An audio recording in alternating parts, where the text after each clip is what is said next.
Hello guys, welcome to our tutorial. Today we're going to learn how to control an object using Simulink in MatLab. First of all, we have to make sure that our file has an extension of SLT-ASM. We can download any files in the internet. We're going to open SolidWorks and then we're going to open our file. We have to open the file ending as SLT-ASM. After you open the file, make sure all the joints are connected perfectly and we can move all of them. Before we export the file, we must check if the Simulink link is already connected to SolidWorks. We go to Tools, go to Add-ins, and make sure the two boxes on the left and right are checked. We are going to export our object into a file that can be used in Simulink. Go to Tools, go to Simulink link, select Export, and then select Simulink first generation. Save type as XML. You can save it anywhere you want. Now we're gonna wait until the system is done rendering our object. A box will appear saying that the file is ready. Now we're gonna close SolidWorks and then we're gonna open MatLab.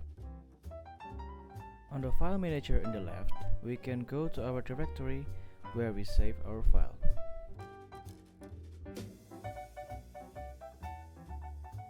Go to the command window and type in mac_import followed by the name of the file that we are going to open.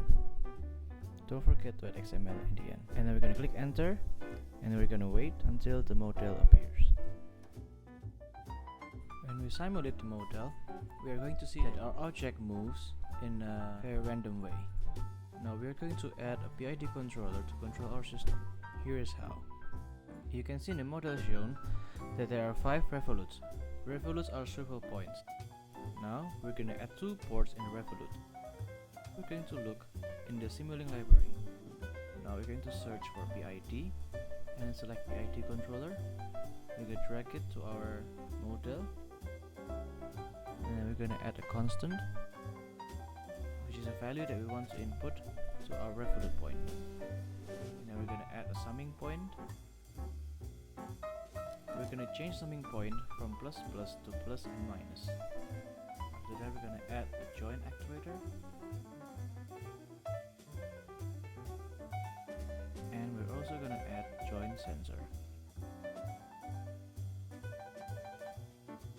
We can also add a scope. We are going to put the scope on the output of join sensor so that we can see the response of our system. Now we are going to connect the blocks like so, and then we're going to connect the minus summing point to the output of the join sensor. Now the PID controller receives 2 inputs. The first is the constant and the second is the error signal from the join sensor so that they can adjust the actuator to correct the error. Now we are going to set the value to our constant. We're going to input 30 and then we simulate our model again.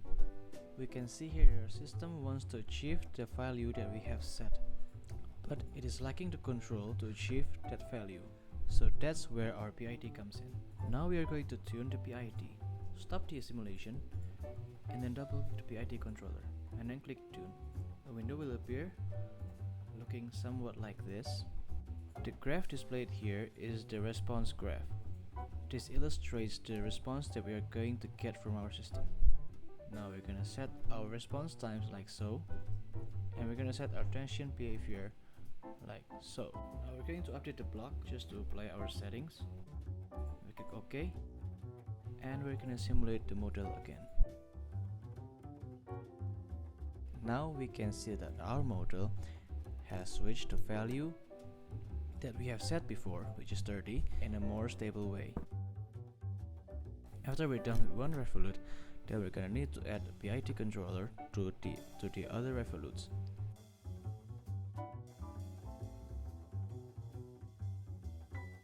This is how it looks after we add PID controllers to every revolute. Since we want to make our Lego figurine walk like a normal person, we are going to use sine waves as the inputs. Let's see if we can make the Lego figurine walk like a normal person. We press play and see what happens. We can see here that the Lego figurine is walking like a normal person, which means our PID control is working. Let's speed up the video a little bit.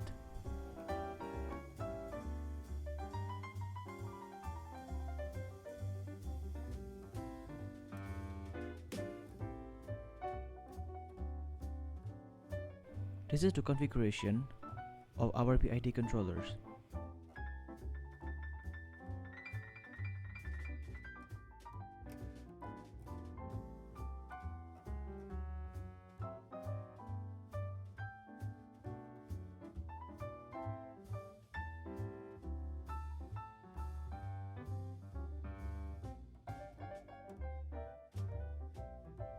Last but not least, we want to thank you Mr. Felix Pasila, Bachelor of Engineering and Master of Science, as our lecturer in the course Control System Basics. Thank you for watching. That's all for today. See you guys next time.